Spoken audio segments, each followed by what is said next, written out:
Hey guys, the Explorer of Horror here. Welcome back to some more reviews, and welcome back to the Wes Craven movie reviewing marathon. And today, we're getting to the 1994 film Wes Craven's New Nightmare. It's 6.4 on IMDb, written and directed by Wes Craven. I was tongue twister for some reason to say that. And New Nightmare was, of course, the seventh film in the series. Went a long gap between this one and the first one because Wes Craven didn't come back to direct any of them until this film. I know famously he's not a big fan of the sequels and not a big fan of where they went. And so this was more of a way for not only him, but the studio to try to create a better way for Freddy Krueger to go out. And if there was going to be a last movie, they wanted Wes Craven to be involved, and they wanted to be a bit better than Freddy's Dead. So, even though, yes, Freddy was dead, they found a way to bring him back. They found a way to create a whole brand new story. And this film takes place in the film's world in real life. You've got Heather Langenkamp playing herself. She's having these weird dreams of Freddy Krueger and weird things going on where she's getting these phone calls. Her son, Dylan, who's played by Miko Hughes, of course, from Pet Sematary, he's having these weird dreams as well. He's acting strange. There are moments in the movie where whether he's just climbing on top of the playground set, he's like saying, God wouldn't take me. It's a very creepy scene. There are scenes in this movie that are effective. And Wes Craven's New Nightmare, essentially it's the plot of it. You got somehow, some way, the genie's out of the bottle, as Wes Craven says in the movie. You've got this dark entity taking the form of Freddy Krueger, and he is torturing the cast and crew of Nightmare on Elm Street, taking place in Hollywood with the real names of the actors, and Wes Craven actually has an acting role in this movie, and it's a very meta movie. This was doing meta before it was cool. I really do think that this led up to Scream. You can tell in this movie that there were some certain tactics used that would be later on introduced in Scream. I think the look of the movie resembles Scream in some ways. The slick, sort of real, just sleek look of the movie. I think it has a cool look to it. And I think it's such an interesting idea that I didn't appreciate for the longest time. I mean, it took a long time for this movie to get some respect for me. When I first seen it, I thought it was stupid. I, as a kid, was like, this ain't a Freddy Krueger movie, and it really isn't. Even though this demon may look like Freddy Krueger, it's not Freddy Krueger. It's a whole new villain. It just so happens to look like Freddy Krueger and played by Robert Englund, so you think it's Freddy Krueger psychologically, but really it's a whole different thing. It's a darker, more evil demon, and more ancient evil, which is a cool idea. Now that I've had time to watch it again, and really sit back and think about it, over the years, I have respected this movie a lot more. I have given it a lot more credit. I wouldn't say it's like a top 5 favorite for me. I know this is up there for most fans. For most fans, it's the first one and this one. That's the best ones. I don't know if I quite agree with that. It's not my top 5 favorites, but it's a fairly good, just really solid movie. It's got a lot of cool ideas and some interesting segments. And even the design of Freddy Krueger, back in the day, I roasted that design of Freddy Krueger to the grave. I mean, everything from the leather pants to the boots to the new sweater to the glove to the hat, the jacket, I roasted everything about this Freddy Krueger design. Nowadays, I think it's different. I think it's unique, and I think it fits this movie perfectly. Is it my favorite design? No. Is it one of my favorites? Once again, no. But I do think it's unique, it's different, it fits this movie. It wouldn't fit any other movie, but it fits this movie because of where the storyline goes and how the movie is played out. I think for this concept and for this script and for this idea, it would be making sense to have this demon resemble Freddy Krueger, but not totally be him. This is something that looks like something that we know, but it's not totally. Even Robert Englund, the movie playing himself, even him, he looks at it and he's frightened by this new character. So there's a lot of good stuff here. And it basically is just super psychological, takes its time with things. I mean, it's almost a 2-hour long movie. And you have a lot of things going on. I mean, you got Heather Langenkamp having these nightmares about people dying in her dreams. And slowly but surely, these people start dying in real life, resembling the Nightmare on Elm Street movies. Miko Hughes, he's starting to... You're not really sure if Freddy Krueger's trying to kill him or possess him, but he's starting to behave real weird, and there are moments where she's even having nightmares of her son Dylan having, the finger blades and trying to kill her. And it's really psychological. It takes a lot of different turns for a Nightmare on Elm Street movie, even though you can look at it and say it's not a Nightmare on Elm Street movie, but it's pretty close enough to call it Nightmare on Elm Street. And there's a lot of good scenes, man. I really love the shot of Freddy Krueger rising through the bed and the claw coming through and him ripping the sheet away. That shot is really cool. Simple shot, but really cool looking. I love the killing of Heather Langenkamp's friend in the hospital room. Julie Tracy Middendorf. I'm bad with names. I'm horrible at pronouncing names, but Julie is the character's name in the movie. Julie's death scene is just really crazy. Her being sliced up and drug around the room. Hey, Dylan, ever play Skin the Cat? Very crazy scene. I mean, I think it resembles a lot of the... I think it resembles the death scene of Tina in the first movie a lot. And I think it's a really well-shot scene. The scene of the highway sequence, which I imagine was probably really difficult to shoot, where Dylan is walking across this busy highway. There's an army of Freddy Kruegers chasing him, like literally an army of them. And there's a giant Freddy in the clouds, and a claw comes down and grabs Dylan and is dangling him above the cars. So it's a really suspenseful scene.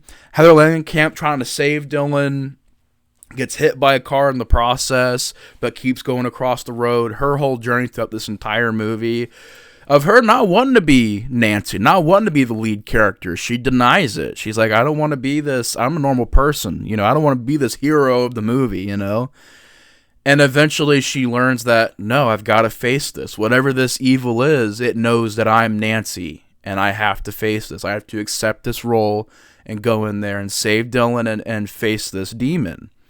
And she does that. I mean, the end of the movie, the finale taking place, looking like it's in hell. Very cool looking set design. Although there is one shot, which we'll get into this, which is a problem with this movie. We'll get into the effects and the CGI and stuff later. But I guess I can touch on it now. There is a shot of her going down this... It's a really cool shot when you first see it, where she's flying down, all the way down these chutes and stuff, and she goes out this big giant Freddy mouth, and there's a waterfall, and she's going into hell. Although it looks like it was all digital, it looks like it was all CG, however they did it, and it looked pretty bad, of her falling down out of the Freddy mouth and into the waterfall down to hell. That looked pretty bad. But I like the look of hell. I like the idea of her going and, fighting this Freddy demon thing. I love just the meta-ness, how it references scripts, and you're seeing a bit of how the studio is, and you get to see New Line Cinema's office in a movie, and it's really cool. And you got Bob Shea there, just talking about, oh, kids love horror, and we'd love to have you back in Nightmare on Elm Street, and trying to make the deal with Nancy or Heather Langenkamp to try to get her back into the movies again.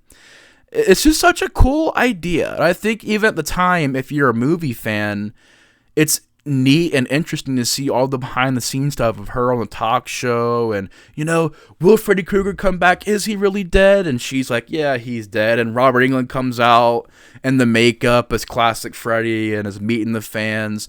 Robert Englund playing himself. I mean, that was a fun performance. Seeing Robert Englund in a Nightmare on Elm Street movie without the makeup on, it was very different. Yeah, there's a lot of things in this movie that works. I like the look of it, the direction of it by Wes Craven. I think it's one of his best looking movies. I think it's extremely well written by Wes Craven. Definitely an above average script. I think it's got a lot of cool ideas and great sequences. I think also it does what the original movie did, where you don't see a lot of Freddy Krueger in this movie. It's very spread apart. I think it's about 40 minutes till you see a shot of Freddy Krueger in this movie. At least the demon one. So that was interesting. Keeping Freddy Krueger scary, creepy, dark, and not showing him a lot. And giving him a little bit of dialogue. Like, in this movie, he says maybe 10 or 11 lines of dialogue to the entire movie. It's real brief. And I think that's a cool idea. Him being scary again. Him being creepy again. Yeah, I mean, just the effects, the practical effects work well. Heather Langenkamp does a great job here as the lead character, and as playing herself in this movie. I thought it was pretty cool they did that. The supporting characters were okay. I don't mind this villain lady at the hospital. Your movies are affecting the child. And she's just a really unlikable character. I hated that character, so she did her job well. She was a very good villain of the movie. Yeah, I mean, it's real interesting. It's real neat. It did meta before everybody else did, and it was interesting. It was cool. It's just a shame this movie didn't do very well financially, and I think what it was is just the Freddy fatigue had set in the late 80s. So by the time we get to almost the mid 90s, and they're still trying to make Freddy movies, it's like, it's done. It's over. It's been over. I think people had moved on. It's like, you called your last movie Freddy's Dead, and you make the new Nightmare. It's just like, I think it was bad timing. The fact that people were already kind of falling off of Freddy Krueger, and it was kind of getting old. So that's just basically why I think it didn't do very well financially. It did well critically. It's one of the best received Nightmare on Elm Street movies critically, but financially, it didn't do very well at all, unfortunately. Which sucks, because I think Freddy's Dead made more money than this. And I would say I like this more than Freddy's Dead. I think Freddy's Dead's fun, but this is definitely a better movie than that. It was cool as a horror fan watching it. It was cool as a film fan watching it. All the cameos you see of Wes Craven talking to Heather Langenkamp and saying, like, you're the lead. It knows who you are. And I like that scene of her and John Saxon talking, and, the cemetery scene where you have all the cameos from previous members of the cast from other Nightmare on Elm Street movies. The music's pretty good. I think overall it's a well-made movie. To get into the negatives, though, the CGI they try to do in this movie, they try to experiment with CGI and digital effects, it doesn't age well. There's CGI enhancements that don't look good. And just overall, all the digital stuff looked bad. Real bad. Like, really, really bad in this movie. I don't know what it was. It just didn't look good at all. 2 hours long, almost, is a bit steep. I think you could have sped the pacing up a bit more. It's not a huge problem, but it's definitely there. Other than that, I can't really think of any other problems I have. At least nothing coming to mind right now. I think overall it's a solid Nightmare on Elm Street movie. It's a very good entry. It's a well-made movie, well-written and directed movie. I think it truly is a great meta movie, which is hard to get those because nowadays meta's being overdone so much to where it can be annoying. This did it right, did it well, did it to where it wasn't annoying. And I think Wes Craven did a fabulous job making this movie. Is it my top 5 favorite? Is it in the top 5 favorite for me in Nightmare on Elm Street movies? Probably not. But it is a very well-made movie. It's directed good, acted well, and it was a cool concept. It was a cool idea for the film, and it was interesting rewatching this movie in the past over and over again, to where, like I said in the beginning, I hated this movie. I don't know what it was. It was just too different for me, where I was not into the look of Freddy Krueger, did not like the idea of it not being about the real Freddy Krueger, about this demon. I didn't like any of that. This time around, I have a lot of respect for it. I think it does a lot of cool things, original things, and it was a refreshing take on the Freddy Krueger idea, the Nightmare on Elm Street concept, taking things and making it more meta and more self-referential, and just, I thought that was pretty neat. It's pretty slick. But anyways, y'all, I'm going to give New Nightmare a 3.5 out of 5. I enjoyed this movie a lot. It's pretty well made. If you've seen this movie, comment down below your guys' thoughts on it. I want to hear what you guys think about this movie. Do you like it? Do you hate it? Let me know in the comments below. But anyways, y'all, thank you guys so much for watching the review. Take care, and the Explorer of Horror is out. See you guys later. Oh, also, my social media links are all in the description box below. So if you guys want to follow me on Instagram, Twitter, Letterboxd, I'm on all of those. Links are on the description box below. Anyways, y'all, thank you guys so much for watching. Take care, and the Explorer of Horror is out. See you guys later. Have a good night, and have a great rest of your October. I'll see you guys on the next episode of the Wes Craven Movie Reviewing Marathon. And yeah, we'll see you guys then. Peace.